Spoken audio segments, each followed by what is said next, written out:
Evening, everybody. It's 5:49, and this is your closing comment for today, Wednesday, um, April 12th. Video number 1751. Okay, so we had a strong rally in the morning with the CPI and core CPI coming out. Um, they weren't overwhelmingly good. They weren't overwhelmingly bad, and for quite a while the market did absolutely nothing. Back and forth, really over about a $50 range in the Dow. However, Nasdaq was weak the whole day, and the S&P was more like the Dow. The Dow closed down 38 and change, 0.11%, which is not much, but it was up almost 200. So closing at the low or near the low, uh, well off the high, is a problem. The Nasdaq closed down 102.54. It was not even the biggest loser of the day, but it was down 0.85%. What was more impressive on both of those is that while advances were 15 to 13 on the NYSE and 1.6 to 1 on the NASDAQ, both down, of course, volume was a solid 2 to 1 down, especially week when you see that we increased volume from 4.4 to 4.8 billion today. So volume on the downside is really not what you want to see. Tomorrow, of course, we have the PPI, and it is my contention that the PPI is much more important than today's CPI because after producers have spent the money for the input of materials, labor, etc., it then passes through several hands: wholesaler, distributor, and eventually retailer. So, you know, they all have sticky fingers and they all add a little to cost. So, what we're seeing is, we'll see tomorrow what it looks like. So, it still really didn't do much with the market. The FOMC minutes also came at 2, really nothing. I did more than one trade, but we did a level 2 trade in the SPXU right before that 2 o'clock time. And we bought those calls and at 59 cents, and they closed at 81 cents. So, nothing overwhelming, but if the PPI comes out soft tomorrow, it'll be a problem. If it comes out anywhere near what the core CPI and regular CPI came out at, it'll be a problem. Okay, so this morning we talked about CRUS with the iPhone change that was seemingly going to be a problem for them. Evidently, there was a change that is not going to be made, and Cirrus is the company that that Apple was going to get those new side buttons on. And if it's not going to happen, it's a problem. Apple is a huge, large piece of Cirrus's volume. We also had that Triton, TRTN, going private. It was up 19 and change at 82.24. It closed up 83.24. Also, NATI finished about in the same place. What was really ugly, though, were the airlines. These guys are just outright liars. I mean, it's just unbelievable. You keep on hearing about how great they're doing and the seats are filled. And yeah, because they're sitting on a massive inventory of jets that they're not using.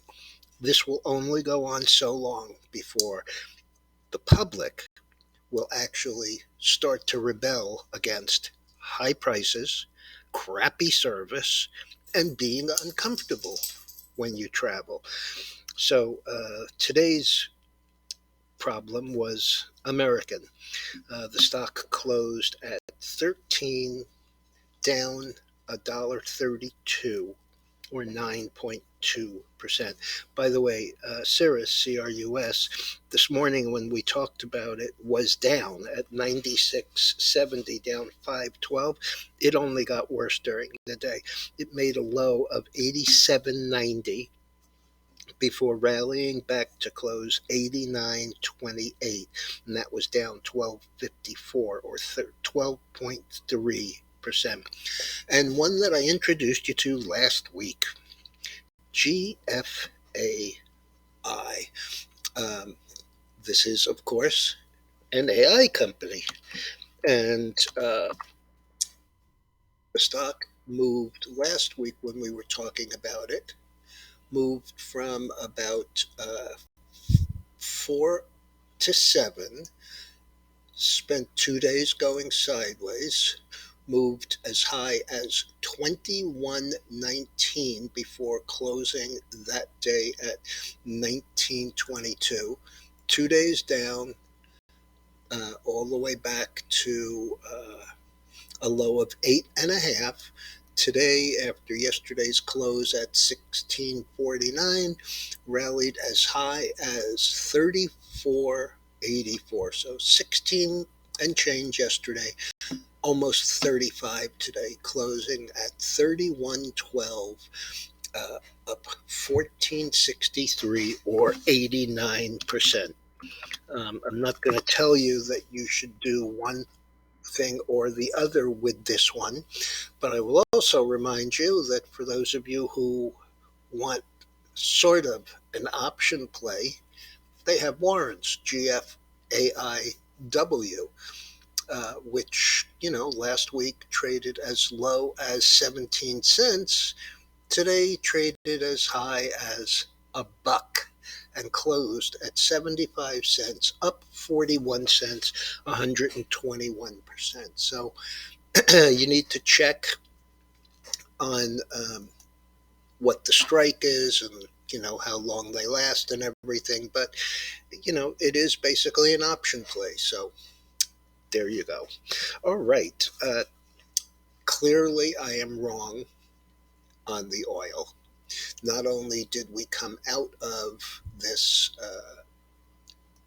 area that I thought was going to provide us with an island reversal to the downside, we came out on the upside today. Besides doing that, we also closed above here.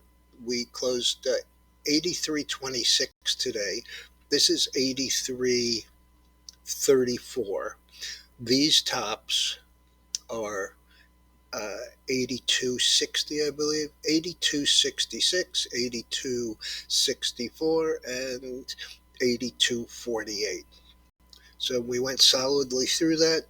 I hope that we get a little bit of a pullback, but in point of fact, it's a very small position. I think the option account only has 2 of these at 98, so it's certainly workable, especially when, we could see a pullback. And if we do, I think that, we're talking about being right here at the 200-day MA at 83.73. So we're awfully close to that. Gold was down on the day in the morning, got as low as 18, which was actually pretty much unchanged. Rallied hard after the CPI numbers, more on the fact that rates were not going to move up, I think, than that there was inflation. In the meantime, it closed almost $20 off that high at 2024.90, up 590. The silver was up 27 cents. It came awfully close to 26 bucks today. Copper, which everybody knows I love, 408, up 6.1 cents. The rest of it, the dollar was down 71 cents. Bitcoin finally came in a little, down 400 after making a recovery high of 30,700 this morning. closed 29,925. That was on the low and down 400. Ethereum was slightly higher, and the bonds were down 7/32, which is roughly 1/4 of a point. All right, tomorrow it's Thursday, so besides the fact that we have PPI and core PPI, which are always important, we have claims. Um, you know, Initial claims and continuing claims, both of which were down slightly last week, but off revised numbers. And we have nat gas supplies. By the way, on the oil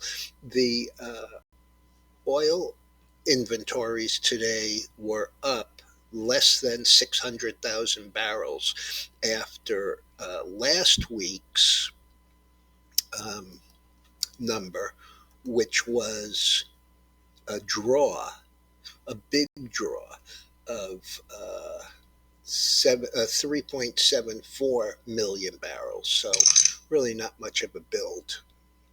Only 20%, not even 20% of what that number was. All right, folks, I'll be back first thing in the morning.